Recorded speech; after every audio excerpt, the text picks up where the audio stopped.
Welcome to Wubby Gaming, the place where gamers grow. Today we are going to talk about team wars and specifically how to build a good defense for your team wars.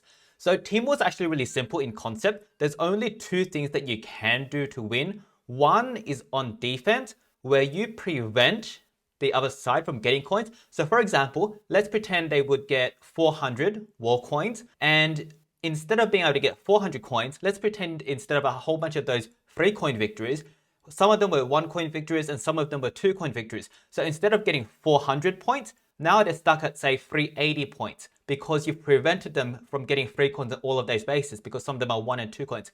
And on attack, the only thing you can do and the only thing you can control is how many coins your team gets. So for example, if you guys are attacking well, then maybe you're up to 400 points. But if the other team has really good defense bases, then maybe you're getting 1-coin victories or 2-coin victories or getting losses. And instead of hitting your 400 coins, you're getting like say 350, 360. And that's going to be the difference between whether or not you're going to win or lose the war. So today we're going to focus on defense and how we go about setting up our defense, because I do question a lot. So the first thing is I've been playing this game since about December 2019. So it's October now. So that's 10, 11 months. And when I first started, so it wasn't after maybe a couple of months that I started getting into some legendary wars. And the number one thing that helped me when I was building up was just asking for help. So at the time, this was maybe 3 or 4 races in. So this would have been like, say, 7, 8 months ago. I happened to be accepted by Vali into the Good Leads channel in Skill to Kill. For those of you that don't know, so shout out to Vali and Hounds for this. This is the Hound server. And if your team wins 50 team wars and you're a lead or a co-lead, then you can ask on the server to get put into this good leads chat. And a lot of good leads and good co-leads that can really help you out. So I remember when I first started getting into here, I was really focused on team wars and how to get better.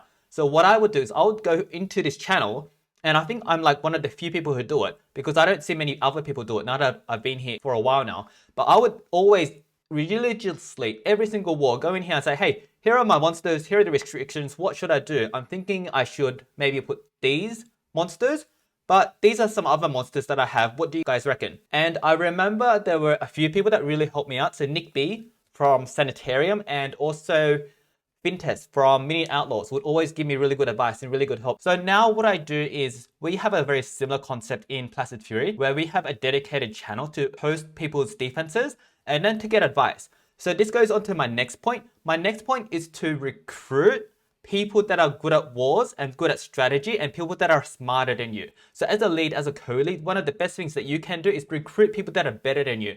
So in Placid Fury, we're lucky to have a few people who are really good strategists and really good at wars. So shout out to Baraf. So he's the first guy that really helped us come along and really uplift our team war skills and working out which monsters we should put on defense. So shout out to Baraf. He's really taken us a long way. And the other main person I want to shout out is White Comet. So White Comet has an ult on Placid Fury and he's also co-lead on Armor's team. So White Comet always gives us really good advice as well. And he's been in Legendary Wars for a lot longer than we have.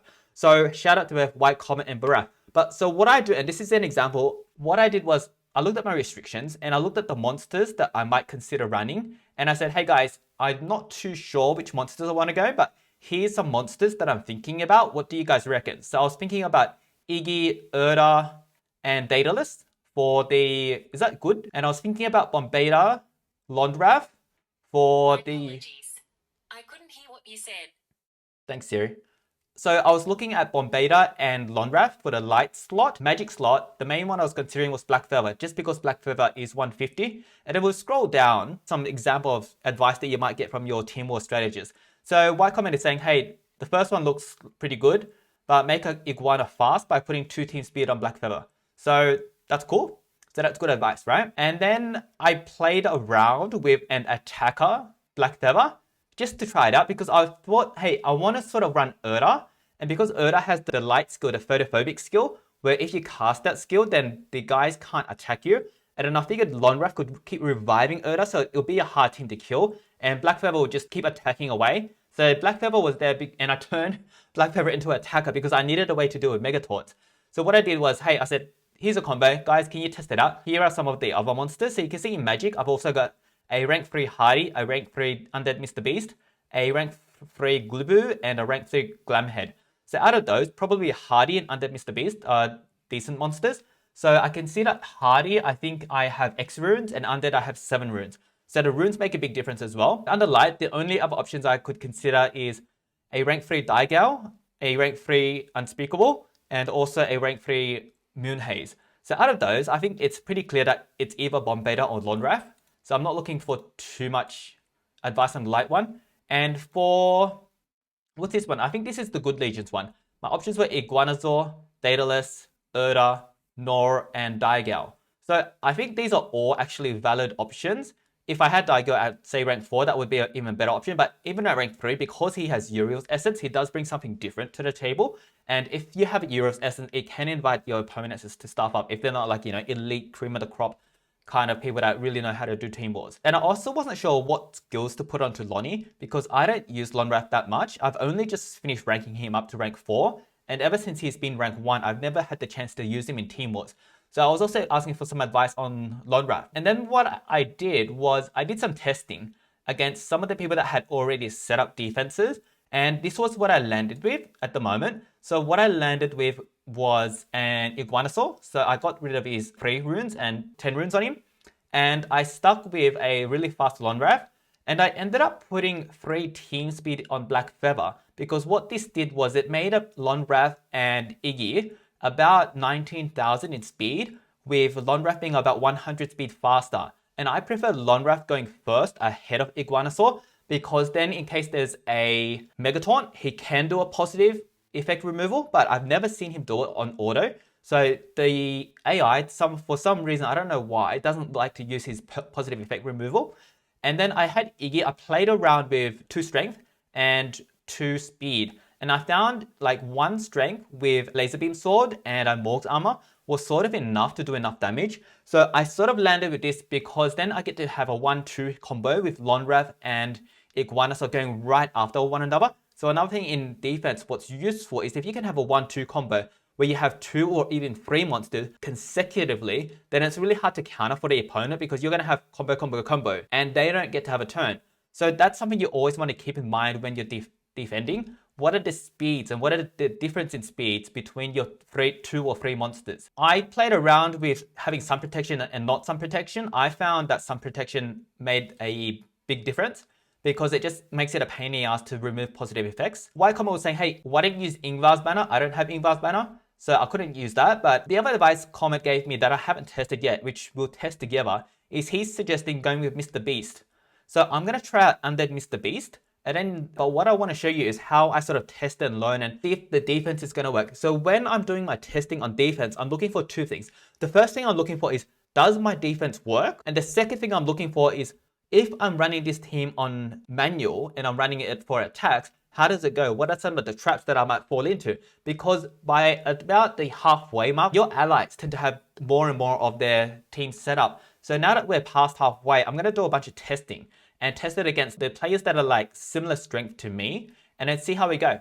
Let's play. Placid Fury versus Daytona 500. Daytona 500 is a pretty strong team. They're probably top 20. We're going to look through our bases and look for bases that we can sort of test our defense on. Fenwick has an okay base. Vidos has a pretty scary base setup actually. Asher has a scary base setup as well. A Megataunt with 2 attackers. JJ has an interesting base with Undead Mr. Beast. Rolo has an interesting base with Broma. Annabelle always sets up interesting bases that are actually harder to take down than they look, so that's a good test for us. Dan has a decent base with Daedalus. And Marie, I think we've seen this combo already. So what we're going to do is we're going to test our defense by attempting to do friendly battles with our teammates on auto and see what happens.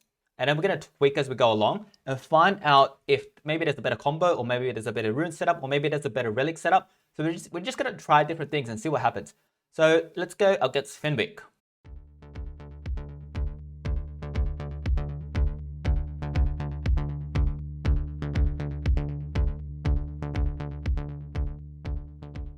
We lost that one after a really long battle. We're going to test that one more time because I don't know if that was a normal battle. And we're going to try the positive effects.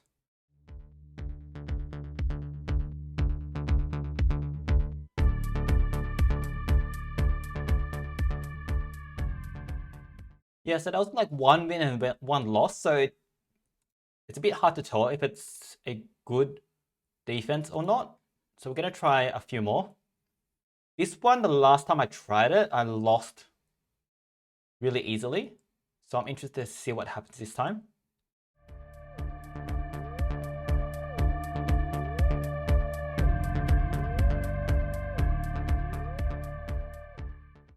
Alright, so what I learned here was the positive effect is pretty good, and we don't need to run double resurrection because double resurrection actually takes up half your available skills. So we're going to keep the second individual resurrection off, and we're going to test a few more. Okay. And the next thing I'm not sure about is whether or not we should be running Mr. Beast's banner or if we should be running Diamond's banner. I don't know if Diamond's banner is actually making that much of a difference.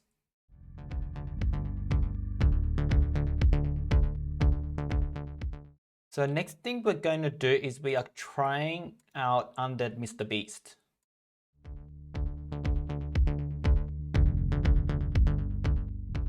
I'm not liking it just because I don't have the right runes for it. So like having that extra strength did like nothing at all. So we're going to change it to all team speed and see if that makes us faster. It feels a bit like if the enemy's Black Feather or Disabler gets a turn in, we don't do so well.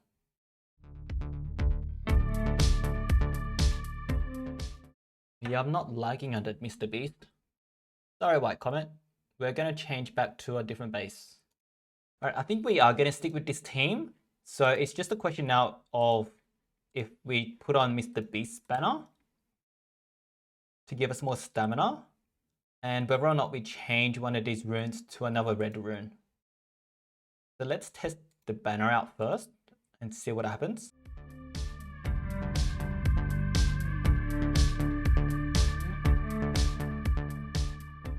So it seems like Mr. Beast banner does work better.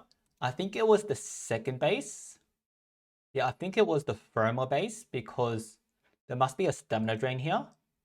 Yes, Ablation Staff and Sherazad's Amulet seems to be making a difference. So we're going to try this one because this is the one where we ran into a lot of stamina problems.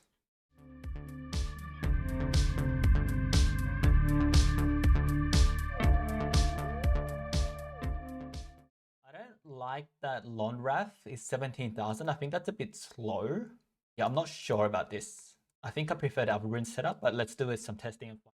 So that particular team, I think we go first. So 14, 18. Okay, so Froma does go first, but she doesn't do anything to my team. She casts Evasion. So we're going to try some of the other bases and see what happens. So we're going second here. Let's see. So the two red runes does make a difference for Iggy. The more I'm using this team, the more I'm liking this rune setup. I'm going first here. So this should be an easy victory. My main concern with this team is against opponents where their main denier gets to go well before me. So I want to see if I can find a fast base. JJ, how fast is your Iggy? 19. So let's see what happens when their enemy attacker goes first. Okay, so we still have a lot of health, so that's not a problem. This moon is going to be super fast. I didn't see anything too tricky in terms of the bases and things to be careful of. I think Froma can be a bit troublesome, but apart from that, all of those autos were quite straightforward. I think in terms of my base, the main things I learned was two reds, 2 strength on Iggy makes a big difference. And Mr. Beast banner on Lonrath makes a difference. And in terms of the skills for Lonrath, I think it is better to run just 1 resurrection skill instead of 2 and sub the other resurrection skill for Loopy Shot so that he can do the positive status effect removal on the second turn if we need to. So next we'll be back with a team war on attack against Daytona 500. I think it's going to be a close war and it's going to be an interesting one. It's going to be a fun war. So join me again and I will see you next time. If you enjoyed this video, if you learned something, hit that subscribe button and hit that bell and I will see you next time.